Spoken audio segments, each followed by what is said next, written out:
Welcome welcome welcome back everyone. तो जैसा कि आप लोगों को पता है कि हमारी एक सीरीज चल रही थी जिसके अंदर कि मैं डिस्कस करने वाला था और डिस्कस कर रहा हूं अपने साइंस के क्लास 10th के मोस्ट इंपॉर्टेंट क्वेश्चंस सारे के सारे चैप्टर्स के। तो इसी सीरीज का जो है थर्ड पार्ट है एंड आज हम डिस्कस करने वाले हैं धातु एवं धातु के कुछ इंपॉर्टेंट क्वेश्चंस। तो शुरुआत कर लेते हैं अपने सबसे पहले क्वेश्चन से। एंड ये पिछले साल का जो है ना शेखावटी मिशन 100 है, इसकी पीडीएफ अगर आप लोगों को चाहिए तो मैं आपको लोगों को इसके डिस्क्रिप्शन के अंदर दे दूंगा। तो सबसे पहले हमारे पास क्वेश्चन आ जाता है कि एल्यूमिनियम वेफेज जेड की अभिक्रियाशीलता का सही बढ़ता क्रम क्या है। अब अपने को तो पता नहीं होगा, तो इसके लिए एक सक्रियता श्रेणी विकसित की हुई है जो कि अपने को इसके अंदर ही पीछे दी हुई है, ठीक है ना। इसकी याद करनी एक ट्रिक भी होती है, वो मैं जब इस क्वेश्चन के ऊपर आऊंगा ना तब आपको बताऊंगा। इसके अंदर अपन से क्या पूछा था, एल्यूमिनियम जेड और एफ। तो देख लो भैया, इसके अंदर सबसे ज्यादा होता है क्रियाशील एल्यूमिनियम, ठीक है ना। यहाँ पे सबसे ज्यादा क्रियाशील कौन सा होता है, एल्यूमिनियम होता है। फिर आता है आपका जेड और फिर आता है आपका एफ, ठीक है ना। सबसे ज्यादा क्रियाशील एल्यूमिनियम, फिर जेड और फिर एफ। तो इसी को जो है ना अपन इसके अंदर जाकर यहाँ पर फिल कर देते हैं। कहाँ पे है ऑप्शन ये, ठीक है। सबसे ज्यादा हो गया अपना एल्यूमिनियम, फिर हो गया जेड और एफ, ठीक है ना। First option is the correct answer, ठीक है। फिर अपन चलते हैं नेक्स्ट क्वेश्चन के ऊपर। दिए गए चित्र अनुसार अभिक्रिया में बनने वाली गैस को पहचानिए, ठीक है। देख लो भैया जी, तनु सल्फ्यूरिक अम्ल डाल लो और यहाँ पे दानेदार जस्ता डालो हुआ है। जस्ता बोले तो जिंक, ठीक है ना। तो इसकी अपन रिएक्शन लिख देते हैं सबसे पहले तो। देख लो भैया जी यहाँ पे, ठीक है ना, जेड एन अपन ने लिया हुआ है और तनु सल्फ्यूरिक अम्ल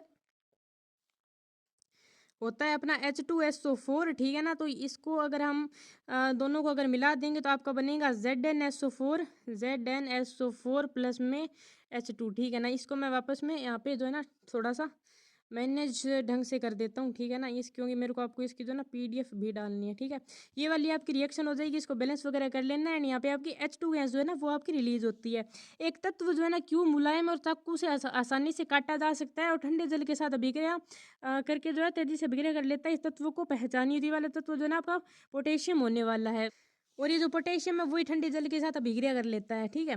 फिर आता है अपना नेक्स्ट क्वेश्चन की वातावरण में लोहे के ऊपर भूरी परत चढ़ने की प्रक्रिया संक्षारण होती है, पूरी दुनिया जानती है। धातुएं संयोजकता कोष से इलेक्ट्रॉन त्याग कर किसका निर्माण करती है। तो इलेक्ट्रॉन जो है ना त्याग कर धनायन का निर्माण करती है और गेन कर कर अपना ऋणायन का निर्माण करती है, ठीक है ना। इसका देख लो, मैं आपको बता देता हूँ।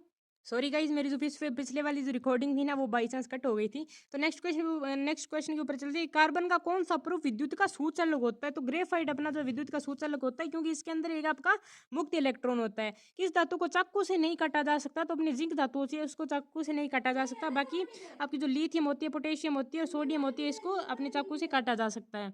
एंड आप बैकग्राउंड नॉइज को जो है ना थोड़ा सा इग्नोर मार देना, ठीक है। धातु ऑक्साइड की प्रकृति कैसी होती है। धातु ऑक्साइड की प्रकृति आपको पता होगी कि क्षारीय होती है, ठीक है ना।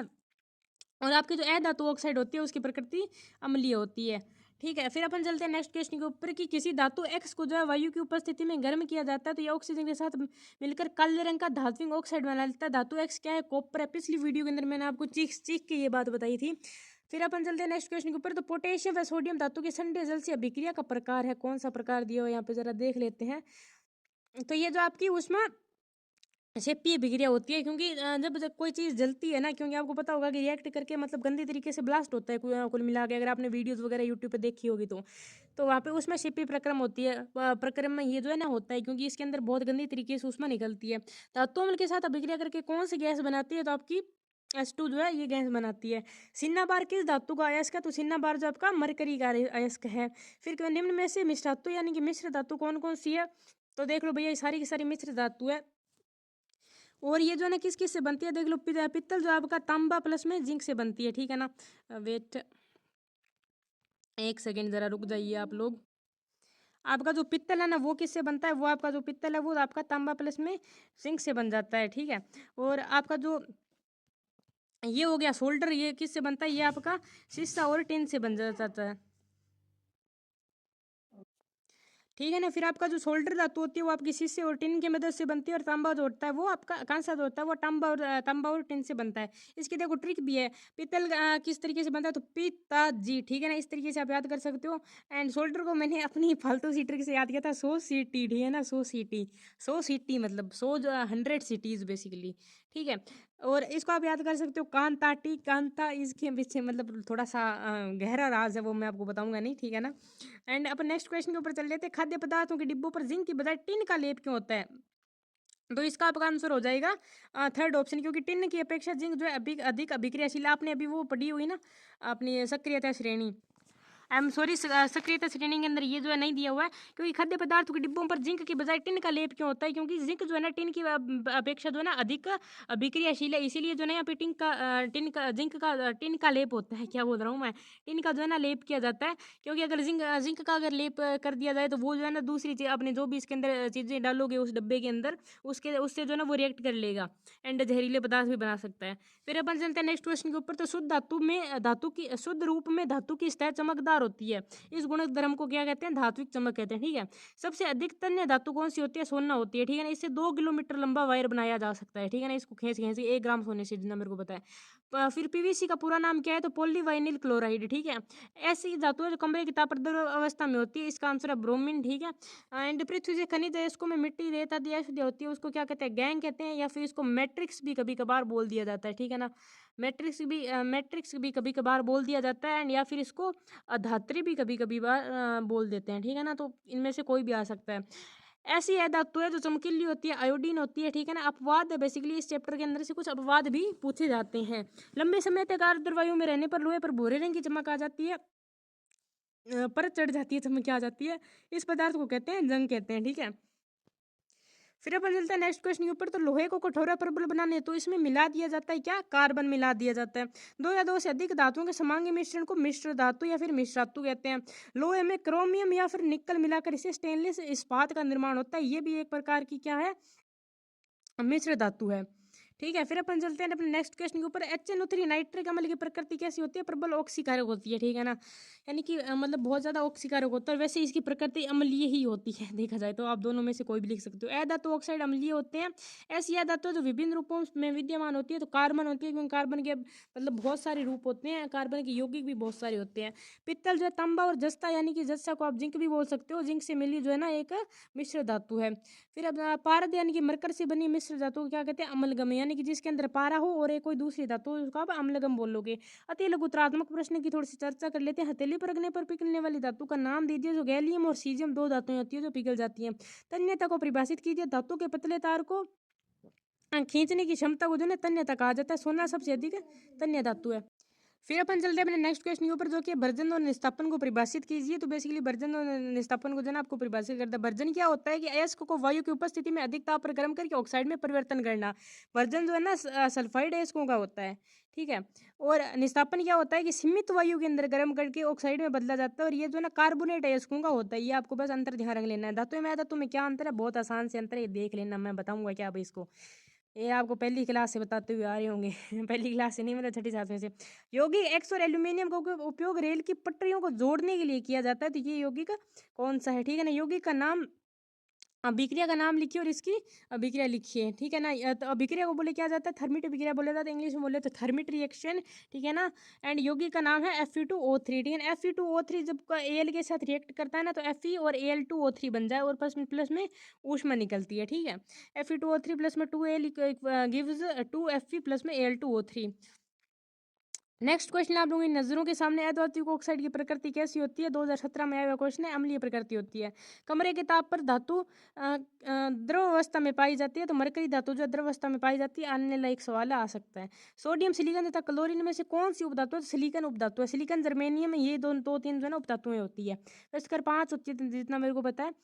मैंने अभी पीरियोडिक टेबल पढ़ा है क्लास 11th के अंदर, लेकिन मैंने अभी रिवाइज नहीं किया, इसलिए मेरे को ज़्यादा नहीं पता। घातवर्धनीयता किसे कहते हैं, धातुओं को पीट कर पतली चादर बनाने को घातवर्धनीय कहा जाता है, उस गुण को कहा जाता है बेसिकली। धातुओं का उपयोग बर्तन बनाने में क्यों किया जाता है, क्योंकि वे ऊष्मा की सुचालक होती हैं। ऊष्मा की सबसे अधिक चालक धातु कौन सी होती है, सिल्वर और कॉपर होती है। 2024 के अंदर पूछा गया क्वेश्चन अगेन आ सकता है। कौन सी धातु ऊष्मा की कुचालक है, लेड तथा मरकरी।